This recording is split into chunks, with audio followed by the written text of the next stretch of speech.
ضرور مل جاتے تھوڑے سے۔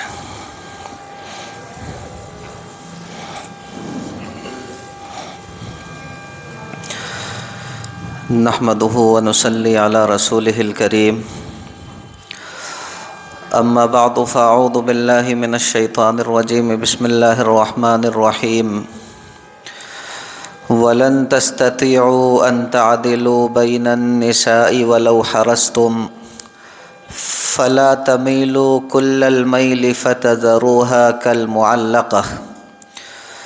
وَإِن تُصْلِحُوا وَتَتَّقُوا فَإِنَّ اللَّهَ كَانَ غَفُورًا رَحِيمًا۔ آمنت باللہ صدق اللہ مولانا العظیم وصدق رسولہ النبی الکریم ونحن علی ذلک من الشاہدین والشاکرین والحمد للہ رب العالمین۔ میرے محترم بزرگوں، بھائیوں اور دوستوں، پچھلے ہفتے میں نے آپ کے سامنے سرکار دو عالم صلی اللہ علیہ وسلم کی سیرت طیبہ کو بنیاد بنا کر بیوی کے حقوق سے متعلق چند باتیں آپ کی خدمت میں رکھی تھی۔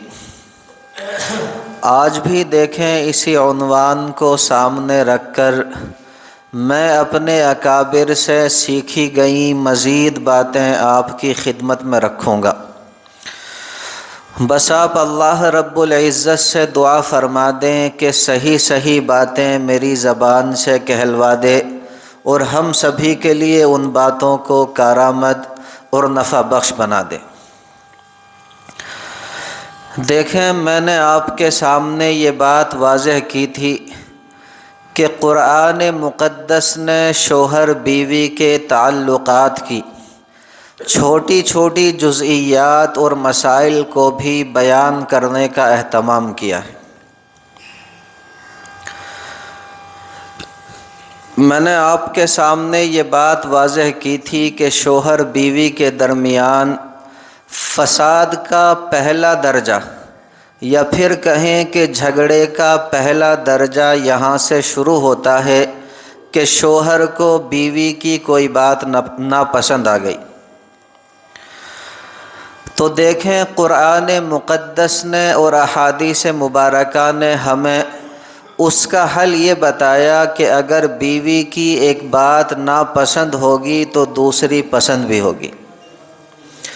اگر شوہر کو بیوی کی ایک بات بری لگتی ہوگی تو دوسری اچھی بھی لگتی ہوگی۔ مرد اگر سمجھدار ہے تو اسے چاہیے میرے پیارے بھائیوں کہ جو خوشگوار باتیں ہیں ان کو یاد رکھ کے اللہ رب العزت کا شکریہ ادا کرے، اور جو ناپسندیدہ باتیں ہیں ان کو میرے پیارے بھائیوں مرد کو نظر انداز کر دینی چاہیے۔ لیکن پھر بھی دیکھیں، اگر شوہر یہ سمجھتا ہے کہ نہیں جی میری بیوی کے اندر بعض باتیں ایسی ہیں جو ناقابل برداشت ہیں، یا پھر کہیں کہ اصلاح کے قابل ہیں، تو دیکھیں اللہ جل جلالہ نے مرد کو اس بات کا بھی مکلف بنایا ہے کہ اگر وہ اپنی بیوی کے اندر کوئی بات بری دیکھے یا کوئی بات ایسی دیکھے جو قابل اصلاح ہو تو پھر اسے اس کی اصلاح کی فکر بھی کرنی چاہیے۔ لیکن اصلاح کا طریقہ کار کیا ہونا چاہیے، اس کا حل بھی میرے عزیز بھائیوں قرآن مقدس نے ہمیں دیا۔ اللہ جل جلالہ نے ارشاد فرمایا واللاتی تخافون نشوزہن، کہ وہ عورتیں جن کی نافرمانی کا تمہیں خوف اور ڈر لگا رہتا ہے، یا پھر کہیں کہ وہ عورتیں جن کی بد دماغی کا خوف تمہارے سروں پر ہر وقت سوار رہتا ہے، تو اللہ جل جلالہ نے ارشاد فرمایا فعظوہن، سب سے پہلا کام یہ ہے کہ آپ انہیں پیار سے سمجھائیں، آپ انہیں محبت سے سمجھائیں، آپ اچھے اخلاق سے انہیں نصیحت کریں۔ یہ اصلاح کا میرے پیارے بھائیوں پہلا درجہ ہے۔ اگر وہ باز آ جائیں تو بڑی اچھی بات ہے، اس پر اللہ رب العزت کا شکریہ ادا کریں اور ایک قدم بھی آگے نہ بڑھائیں، یعنی انہیں ستانے کی بالکل کوشش نہ کریں۔ لیکن دیکھیں اگر وعظ و نصیحت کا ان کے اوپر بالکل کوئی اثر نہ ہو تو اصلاح کا دوسرا درجہ قرآن مقدس نے ہمیں یہ دیا، وَہْجُرُوهُنَّ فِي الْمَضَاجِعِ، آپ ان کے ساتھ سونا چھوڑ دیں۔ دیکھیں سونا چھوڑنے کا یہ مطلب ہرگز نہیں کہ آپ کسی اور کے گھر پر جا کر کے سوئیں۔ سونا چھوڑنے کا یہ مطلب ہے کہ آپ اپنا بستر الگ کر دیں، اور یہ بات ایسی ہے جو عورت کسی بھی صورت میرے پیارے بھائیوں برداشت نہیں کر سکتی۔ اگر اس کے اندر ذرا سی بھی سمجھداری ہوگی، عقل ہوگی، فہم ہوگی تو میرے پیارے بھائیوں انشاءاللہ ثم انشاءاللہ باز آ جائے گی۔ لیکن دیکھیں اگر اصلاح کا یہ دوسرا درجہ بھی کارآمد ثابت نہ ہو، اگر اصلاح کا یہ دوسرا درجہ بھی کارگر ثابت نہ ہو تو قرآن مقدس نے ہمیں یہ تعلیم دی کہ وَاضْرِبُوهُنَّ، آپ انہیں مار بھی سکتے، لیکن دیکھیں مار کس طرح کی ہونی چاہیے، مار کس قدر ہونی چاہیے، اسے بھی میرے پیارے بھائیوں سمجھنے کی ضرورت ہے۔ دیکھیں سرکار دو عالم صلی اللہ علیہ وسلم نے اپنے آخری خطبے یعنی حجۃ الوداع کے موقع پر آپ صلی اللہ علیہ وسلم نے جو آخری خطبہ دیا، اس خطبے کے اندر آپ صلی اللہ علیہ وسلم نے یہ نصیحت فرمائی کہ وَاضْرِبُوهُنَّ ضَرْبًا غَيْرَ مُبَرِّحٍ، کہ اول تو مار کا مرحلہ آنا ہی نہیں چاہیے، اور اگر آ بھی جائے تو آپ اسے اس صورت میں استعمال کریں جبکہ مار کے علاوہ کوئی اور چارہ کار نہ ہو، کیونکہ مار جو ہے وہ بالکل آخری چارہ کار ہے۔ اور اس کے اندر بھی سرکار دو عالم صلی اللہ علیہ وسلم نے یہ قید لگا دی، آپ نے فرمایا وَاضْرِبُوهُنَّ ضَرْبًا غَيْرَ مُبَرِّحٍ، کہ مار جو ہے وہ ایسی ہونی چاہیے جو بالکل بھی تکلیف دینے والی نہ ہو، یعنی مار سے تکلیف دینا مقصود نہ ہو بلکہ مار سے ادب سکھانا اور اس کی اصلاح کرنا مقصود۔ اس لیے میرے پیارے بھائیوں ایسی مار بالکل جائز نہیں جس سے اس کے بدن پر نشان پڑ جائیں۔ دیکھیں اس مضمون کو سمجھنے کے لیے میں تھوڑا سا مضمون آپ کے سامنے رکھتا ہوں، انشاءاللہ ثم انشاءاللہ جتنی توجہ کے ساتھ آپ سنیں گے میرے عزیز بھائیوں بات کا سمجھنا بڑا آسان ہو جائے گا۔ دیکھیں نبی کریم سرور دو عالم صلی اللہ علیہ وسلم جب اس دنیا سے تشریف لے گئے اس وقت 9 ازواج مطہرات رضوان اللہ علیہن اجمعین آپ صلی اللہ علیہ وسلم کے نکاح میں تھی۔ دیکھیں وہ ازواج مطہرات آسمان سے نازل کیے ہوئے فرشتے نہیں تھے، وہ اسی معاشرے کے افراد تھے، اور ان کے درمیان وہ باتیں بھی ہوا کرتی تھی جو میرے پیارے بھائیوں سوکنوں کے درمیان ہو جایا کرتی، اور ان کے درمیان وہ مسائل بھی پیدا ہوتے، ان کے درمیان وہ مسائل بھی کھڑے ہوتے جو میرے پیارے بھائیوں بعض اوقات شوہر بیوی کے درمیان کھڑے ہو جایا کرتے۔ لیکن سیدہ عائشہ صدیقہ رضی اللہ تعالی عنہا فرماتی ہیں کہ سرکار دو عالم صلی اللہ علیہ وسلم نے ساری زندگی ساری عمر نہ صرف یہ کہ کسی خاتون پر ہاتھ نہیں اٹھایا بلکہ آپ صلی اللہ علیہ وسلم کی عادت شریفہ یہ تھی کہ آپ صلی اللہ علیہ وسلم جب بھی باہر سے گھر تشریف لاتے تو آپ کے چہرہ انور پر تبسم ہوتا تھا، آپ مسکراتے ہوئے گھر کے اندر داخل ہوتے تھے۔ تو پتہ چلا کہ نبی اکرم صلی اللہ علیہ وسلم کی سنت یہ ہے کہ ان کے اوپر ہاتھ نہ اٹھایا جائے، اور جو مارنے کی اجازت ہے وہ بھی میرے پیارے بھائیوں بالکل ناگزیر حالات کے اندر ہے۔ ورنہ عام حالات کے اندر مارنے کی اجازت بھی نہیں، پیارے نبی سرکار دو عالم صلی اللہ علیہ وسلم کی سنت بھی نہیں۔ سنت نبی اکرم صلی اللہ علیہ وسلم کی یہی ہے جو میں آپ کو بتا چکا کہ آپ صلی اللہ علیہ وسلم جب بھی باہر سے گھر میں تشریف لاتے تو آپ کے رخ انور پر مسکراہٹ ہوتی تھی۔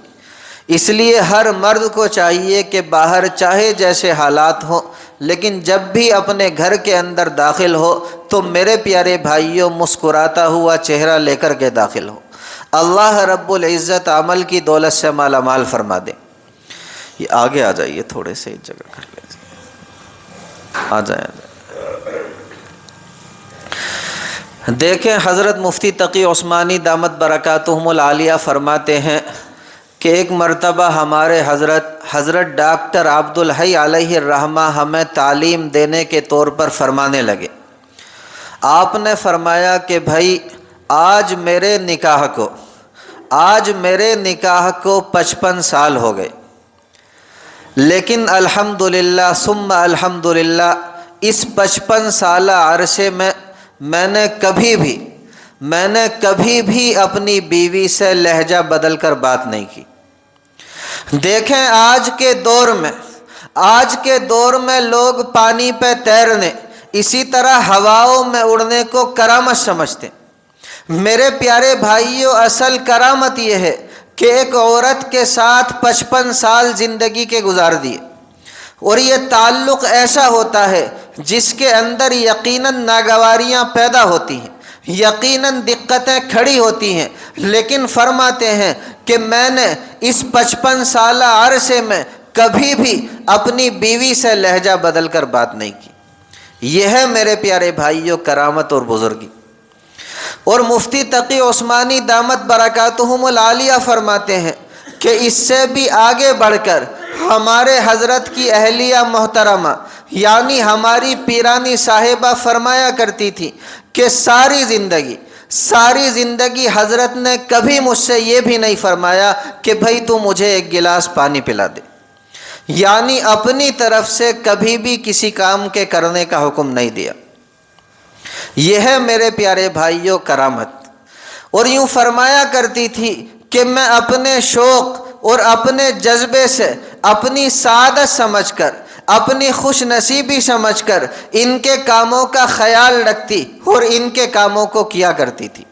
لیکن حضرت نے ساری زندگی کبھی بھی مجھے اپنی طرف سے کسی کام کے کرنے کا حکم نہیں دیا۔ اللہ رب العزت ہمیں بھی اپنے اکابر کے نقش قدم پر چلنے کی توفیق مرحمت فرما دے۔ اور دیکھیں یہی حضرت ڈاکٹر عبدالحی علیہ الرحمہ فرمایا کرتے تھے، واقعی ہمارے جو اکابر ہیں وہ اخلاص اور للہیت کے اندر میرے پیارے بھائیوں اپنی مثال نہیں رکھتے۔ آپ یہ فرمایا کرتے تھے کہ بھائی میں نے تو اپنے آپ کو یہ سمجھ لیا ہے اور اسی پر اعتقاد بھی رکھتا ہوں اور اسی پر خاتمہ بھی چاہتا ہوں کہ میں تو خادم ہوں، اللہ رب العزت نے مجھے دنیا کے اندر خدمت کے لیے بھیجا ہے۔ جتنے میرے تعلقات والے ہیں ان تمام کی خدمت میرے ذمہ ہے، یعنی میں دنیا کے اندر مخدوم بنا کر نہیں بھیجا گیا کہ لوگ میری خدمت کریں، بلکہ میں تو خادم ہوں، اپنی بیوی کا خادم، اپنے بچوں کا خادم، اپنے متعلقین کا خادم، اپنے مریدین کا خادم۔ اور یوں فرمایا کرتے تھے کہ ز تسبیح و سجادہ و دلق نیست، طریقت بجز خدمت خلق نیست۔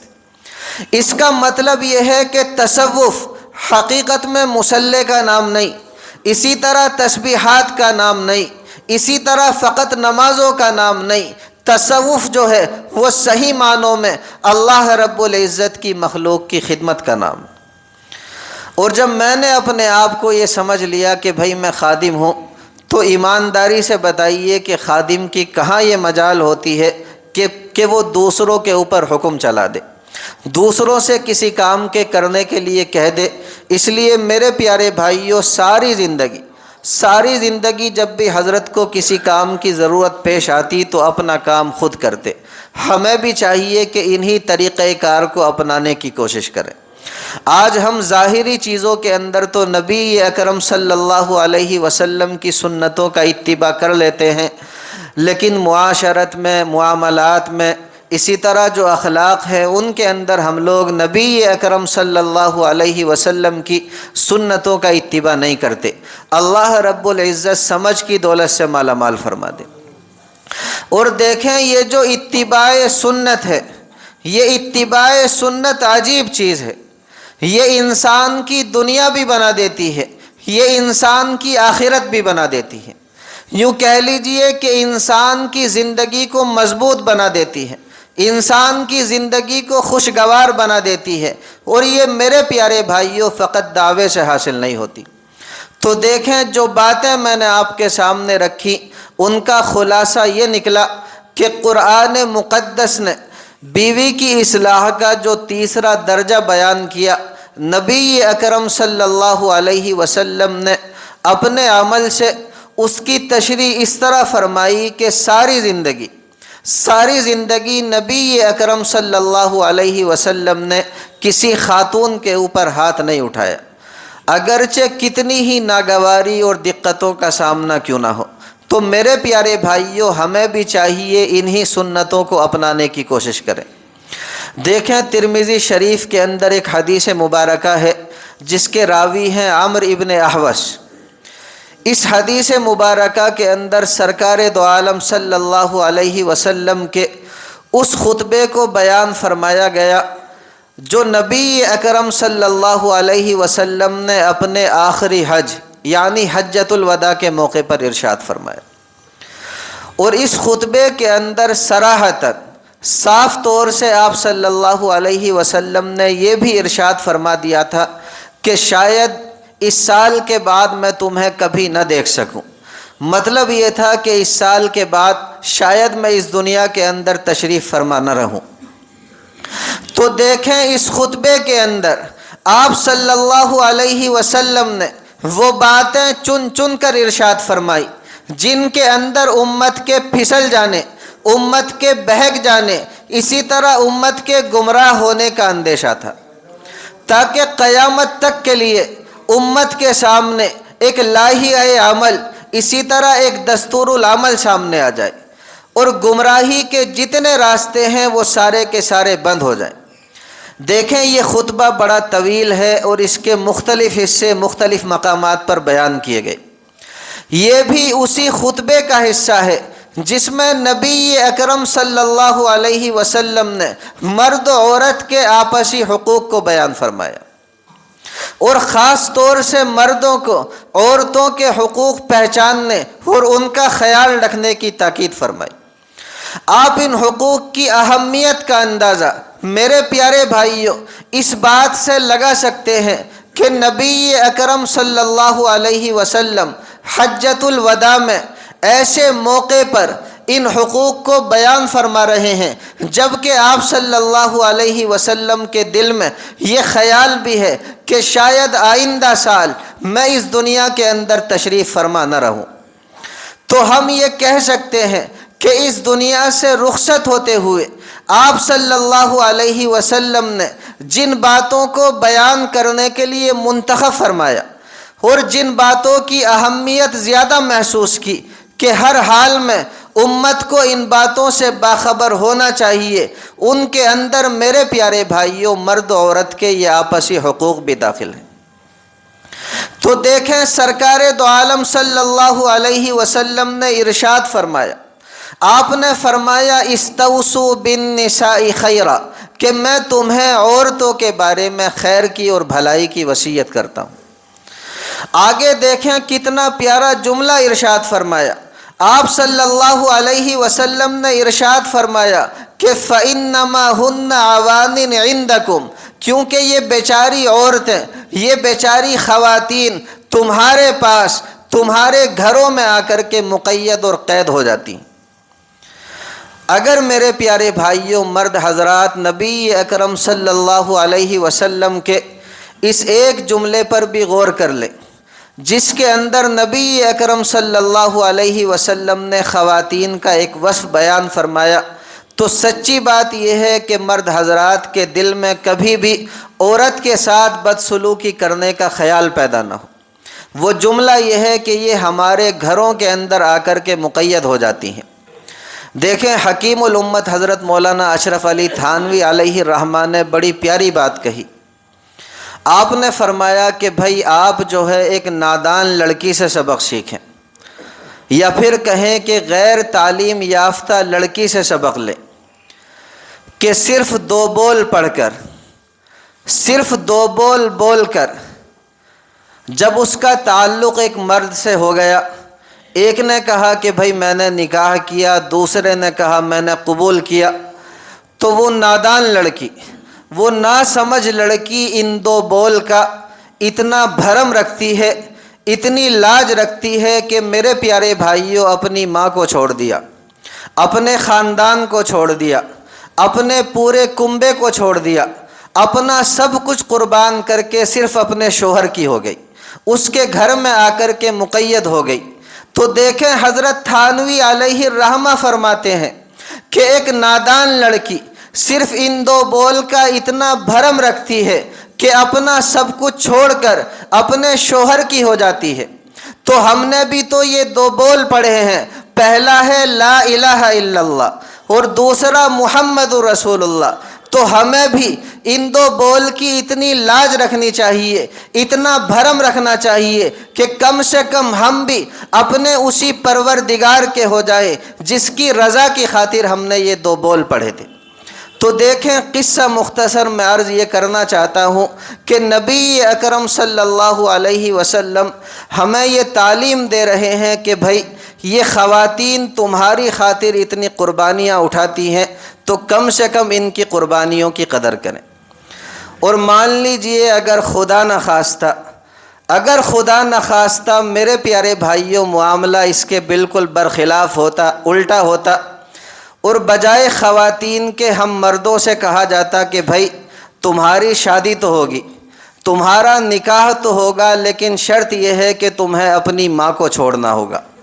اپنے خاندان کو چھوڑنا ہوگا، اپنے پورے کنبے کو چھوڑنا ہوگا، اپنا سب کچھ چھوڑ کر کے صرف اپنی بیوی کے پاس رہنا ہوگا اور فقط اپنی سسرال کا ہو جانا ہوگا، تو ایمانداری سے بتائیے کیا ہم لوگ تیار ہو جاتے؟ کسی بھی صورت میرے پیارے بھائیوں تیار نہیں ہوتے۔ تو یہ صرف ایک عورت کی ہمت کی بات ہے، دل گردے کی بات ہے کہ ایک اجنبی ماحول کے اندر، ایک اجنبی گھر کے اندر، ایک اجنبی مرد کے ساتھ ساری زندگی نباہ کے لیے تیار ہو جاتی ہے۔ تو میرے پیارے بھائیوں اس کی فقط بری باتوں پر دھیان نہ دیا کریں، اچھی باتوں پر بھی دھیان دیا کریں، اور جو قربانیاں اس نے ہماری خاطر دی ہیں ان کی قدر کیا کریں۔ انشاءاللہ ثم انشاءاللہ پھر کبھی بھی ہمارے دلوں کے اندر خواتین کے ساتھ بدسلوکی کا خیال پیدا نہیں ہوگا۔ اللہ رب العزت مجھ سمیت ہر مومن کو عمل کی دولت سے مالا مال فرما دے۔ وما علینا الا البلاغ۔ بھائی